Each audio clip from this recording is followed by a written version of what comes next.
Chapter 4. Sai Baba's first advent in Shirdi. Mission of the Saints. Shirdi, a holy tirth. Personality of Sai Baba. Dictum of Gauli Bua. Appearance of Vittal. Kshirsagar's story. Das Ganu's bath in Prayag. Immaculate conception of Sai Baba and his first advent in Shirdi. 3 Vadas. In the last chapter, I described the circumstances which led me to write Sai Sat Charita. Let me now describe the first advent of Sai Baba in Shirdi, mission of the saints. Lord Krishna says in Bhagavad Gita, chapter 4, verse 7 to 8, that whenever there is a decay of dharma, righteousness, and an ascendancy of unrighteousness, I manifest myself for the protection of the virtuous and the destruction of the vicious, and for the establishment of righteousness. I manifest myself age after age.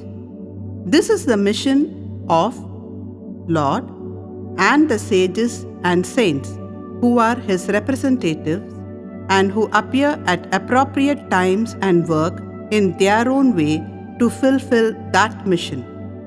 For instance, when the twice born, that is, the Brahmins, the Kshatriyas, and the Vaishyas neglect their duties, and when the Shudras try to usurp the duties of the other classes, when spiritual preceptors are not respected but humiliated, when nobody cares for religious instructions, when everybody thinks himself very learned, when people begin to partake of forbidden foods and intoxicating drinks, when under the cloak of religion, people indulge in malpractices, when people belonging to different sects fight amongst themselves, when Brahmins fail to do Sandhya adoration and the Orthodox leave their religious practice, when yogis neglect their meditation, when people begin to think that wealth, progeny, wife are their sole concern and thus turn away from the true path of salvation,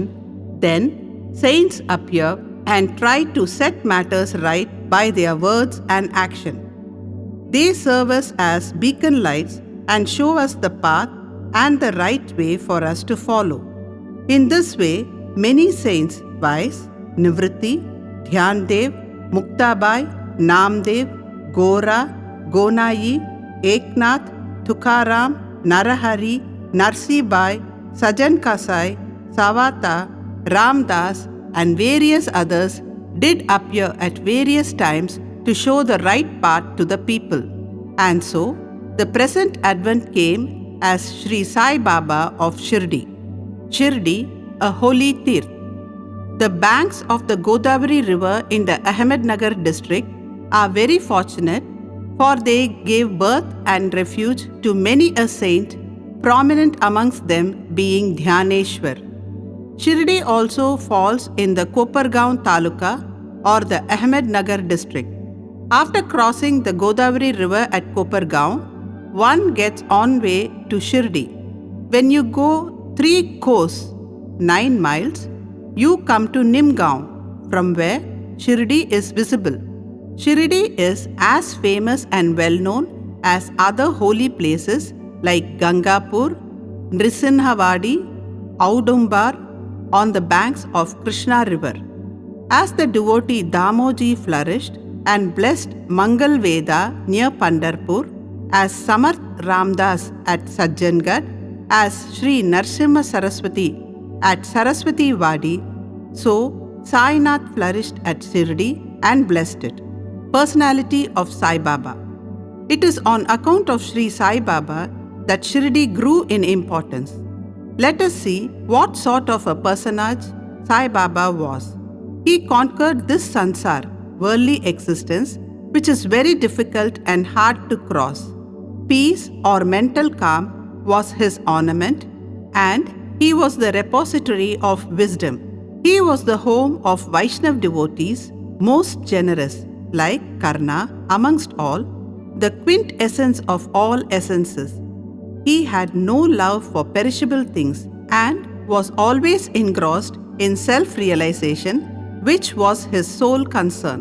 He felt no pleasure in the things of this world or of the world beyond. His antarang heart was as clear as a mirror, and his speech always rained nectar. The rich or poor people were the same to him. He neither knew nor cared for honor or dishonor. He was the Lord of all beings. He spoke freely and mixed with all people, watched the actings and dances of nautch girls, and heard ghazal songs. Still, he swerved not an inch from samadhi, mental equilibrium. The name of Allah was always on his lips.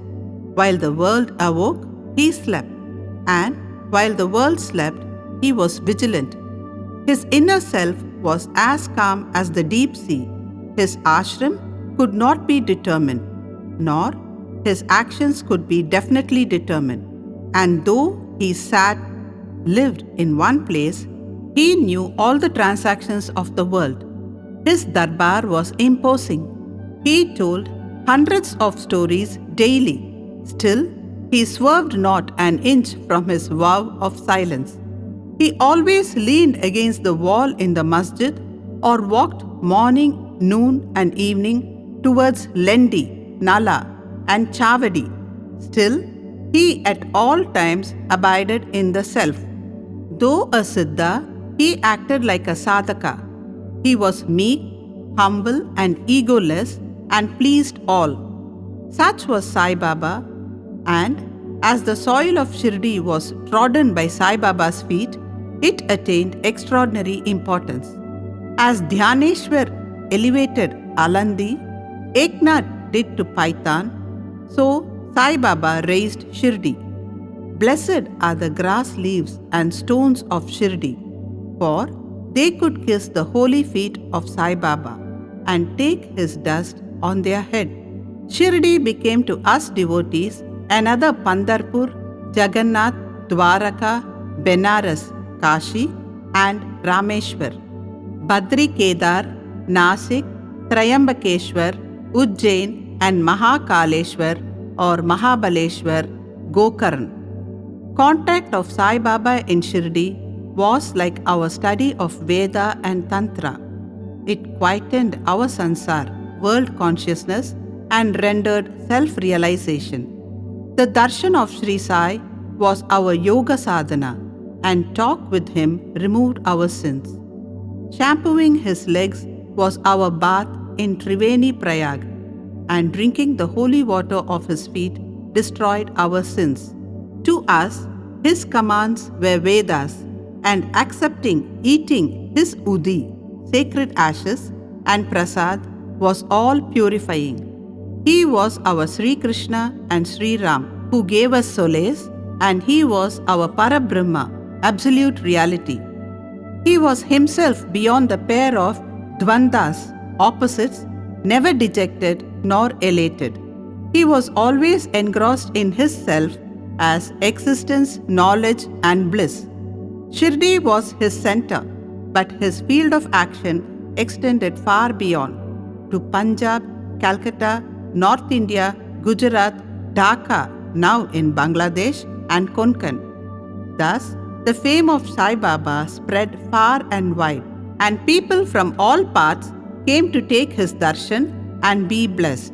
By mere darshan, minds of people, whether pure or impure, would become quiet at once. They got here the same unparalleled joy that devotees get at Pandharpur by seeing Vittal Ragumai. This is not an exaggeration. Consider what a devotee says in this respect. Dictum of Gauli Bua. An old devotee by name Gauli Bua, aged about 95 years, was a Varkari of Pandari. He stayed for 8 months at Pandharpur and for 4 months, Ashada to Kartik, July to November, on the banks of the Ganges. He had a donkey with him for carrying his luggage and a disciple as his companion. Every year, he made his vari or trip to Pandharpur and came to Shirdi to see Sai Baba, whom he loved most. He used to gaze at Baba, saying, "This is Pandarinath Vittal incarnate, the merciful Lord of the poor and helpless." This Gauli Bua was an old devotee of Vithoba and had made many a trip to Pandari, and he testified that Sai Baba was real Pandarinath. Vittal himself appeared. Sai Baba was very fond of remembering and singing God's name. He always uttered Allah Malik, God is Lord, and in his presence made others sing God's name continuously, day and night, for all 7 days of the week. This is called Nam Saptah. Once he asked Das Ganu Maharaj to do the Nam Saptah. He replied that he would do it, provided he was assured that Vittal would appear at the end of the 7th day. Then Baba, placing his hand on his chest, assured him that certainly Vittal would appear, but for that the devotee must be earnest and devout. The Dankapuri, Thakur of Dakurnath, the Pandari of Vittal, the Dwaraka of Ranchod, Krishna, is here, Shirdi. One need not go far out to see Dwaraka. Will Vittal come here from some outside place? He is here. Only when the devotee is bursting with love and devotion, Vittal will manifest himself here, Shirdi. Mr. B.V. Dev, retired Mamlatdar of Thana, has proved by his researches that Shirdi comes in the limits of Pandharpur, which was the southernmost center of Dwaraka, and therefore Shirdi was Dwaraka itself. White, Sai Leela, Volume 14, numbers 1, 2, 3. I have come across another definition of Dwaraka quoted from Skanda Puran by K. Narayan Iyer in his Permanent History of Bharatvarsha, Volume 2, Part 1, page 90, which runs thus: Chaturnamapi Varganam Yatra Dwarani Sarvataha Ato Dwara Vatitya Yukta Vidvat Bit Tattva Vedi Bihi. The place where doors are open for all people of the 4 Brahmin, Kshatriya, Vaishya and Sudra classes for accomplishing the 4 Purusha Shastras, viz. Dharma, Artha, Kama and Moksha, is called Dwaraka by the wise philosophers. Baba's masjid in Shirdi was not only open to the 4 classes but to the oppressed, untouchables, lepers, etc., like Bagoji Shinde, and therefore it is very appropriately styled as the Dwaraka. After the Saptah was over, Vittal did manifest himself in the following manner. Kaka Sahib Deekshit was as usual sitting in meditation after his bath. He saw Vittal in a vision. When he went at noon for Baba's darshan, Baba asked him point blank, "Did Vittal Patil come? Did you see him? He is a very truant fellow. Catch him firmly, otherwise he will escape even if you are even a little inattentive." This happened in the morning, and at noon there was another Vittal darshan. A hawker came there for selling 25 or 30 pictures of Vithoba. This picture exactly tallied with the figure that had appeared in Kaka Sahib's vision. On seeing this and remembering Baba's words, Kaka Sahib Deekshit was much surprised and delighted. He bought one picture of Vithoba and placed it in his shrine for worship. Bhagavant Rao Kshirsagar's story. How fond was Baba for Vittal worship was illustrated in Bhagavant Rao Kshirsagar's story. The father of Bhagavant Rao was a devotee of Vithoba and used to make varis, annual trips to Pandharpur. He also had an image of Vithoba at home, which he worshipped. After his death, the son stopped everything, the vari, the worship and Shraddha ceremony, etc. When Bhagavant Rao came to Shirdi, Baba, on remembering his father, at once said, "His father was my friend, so I dragged him, the son, here. He never offered Naivedya, offering of food, and so he starved Vittal and me. So I brought him here. I shall remonstrate him now and set him to worship. Das Ganu's bath in Prayag. The Hindus think that a bath in the holy Tirth of Prayag, Allahabad in UP, where the Ganga and Yamuna meet, is very meritorious, and thousands of pilgrims go there periodically to have the sacred bath there. Once, Das Ganu thought that he should go to Prayag for a bath and came to Baba to get his permission for doing so. Baba replied to him, "It is not necessary to go so far. Our Prayag is here, believe me." Then, wonder of wonders, when Das Ganu placed his head on Baba's feet, out flowed streams of Ganga Yamuna water from both the toes of Baba. Seeing this miracle, Das Ganu was overwhelmed with feelings of love and adoration, and tears filled my eyes. Inwardly, he felt inspired, and his speech burst forth into a song in praise of Baba and his Leelas. Immaculate Conception of Sai Baba and his first advent in Shirdi. Nobody knew the parents, birth or birthplace of Sai Baba. Many enquiries were made, many questions were put to Baba and others regarding these, but no satisfactory answer or information has yet been obtained. Practically, we know nothing about these matters. Namdev and Kabir were not born like ordinary mortals. They were found as infants in mother of pearls. Namdev being found on the bank Bhimrathi river by Gonai, and Kabir on the bank Bhagirathi river by Tamal. Similar was the case with Sai Baba. He first manifested himself as a young lad of 16 years under a neem tree in Shirdi for the sake of bhaktas. Even then, he seemed to be full of the knowledge of Brahma. He had no desire for worldly objects even in dreams. He kicked out Maya, and Mukti, deliverance, was serving at his feet. One old woman of Shirdi, the mother of Nana Chopdar, described him thus: "This young lad, fair, smart, and very handsome, was first seen under the neem tree, seated in an asan. People of the village were wonderstruck to see such a young lad practicing hard penance, not minding heat and cold. By day, he associated with none. By night, he was afraid of nobody. People were wondering and asking whence this young chap had turned up. His form and features were so beautiful that a mere look endeared him to all. He went to nobody's door, always sat near the neem tree. Outwardly, he looked very young, but by his action, he was really a great soul. He was the embodiment of dispassion and was an enigma to all.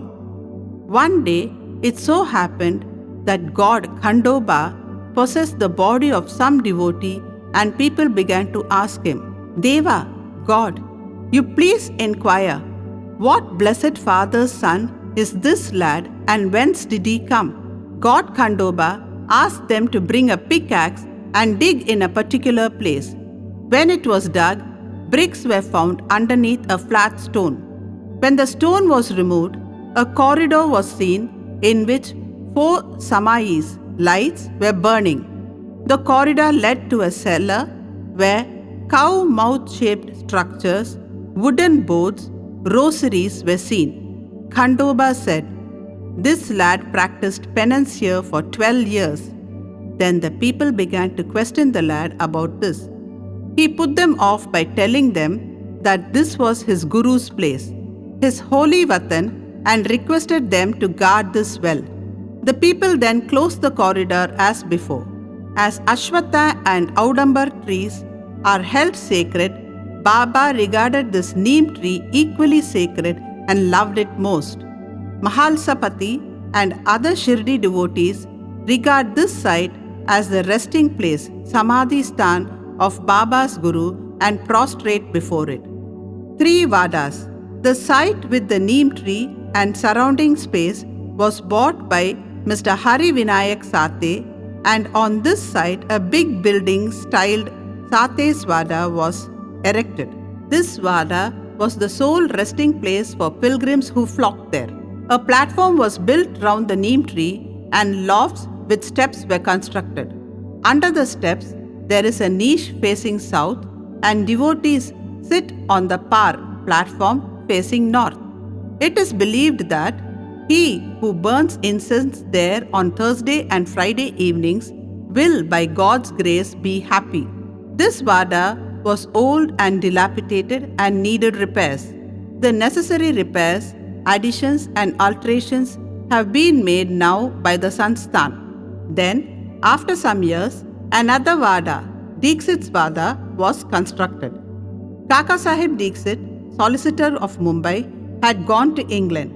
He had injured his leg in an accident there. The injury could not be got rid of by any means. Nana Sahib Chandorkar advised him to see Sai Baba. So, he went to Sai Baba in 1909 and requested him to cure the lameness of his mind rather than that of his leg. He was so much pleased with the darshan of Sai Baba that he decided to reside in Shirdi. So, he built a Vada for himself and other devotees. The foundation of this building was laid on 10/12/1910. On this day, two other important events took place. 1. Mr. Dada Sahib Kaparde was given permission to return home. And 2. The night Arati at the Chavadi was started. The Vada was completed and inhabited on the Ram Navami day in 1911 with due rites and formalities. 3. Then, another Vada or palatial mansion was put up by the famous millionaire Mr. Bhuti of Nagpur. A lot of money was spent on this building, but it was all well utilized as Sai Baba's body is resting in this Vada, which is now called the Samadhi Mandir. The site of this mandir formerly had a garden which was watered and looked after by Baba. 3 Vadas thus came up, where there was none formerly. Of these, Sati's Vada was most useful to all in the early days. The story of the garden, which was attended by Sai Baba with the help of Vaman Tatya, the temporary absence of Sai Baba from Shirdi, and his coming again to Shirdi with the marriage party of Chand Patil, the company of Devi Das, Janki Das and Ganga Gir, Baba's wrestling match with Muhyiddin Tamboli residing in the masjid, love of Mr. Dengle and other devotees, and other incidents will be described in the next chapter. Bow to Shri Sai, peace be to all.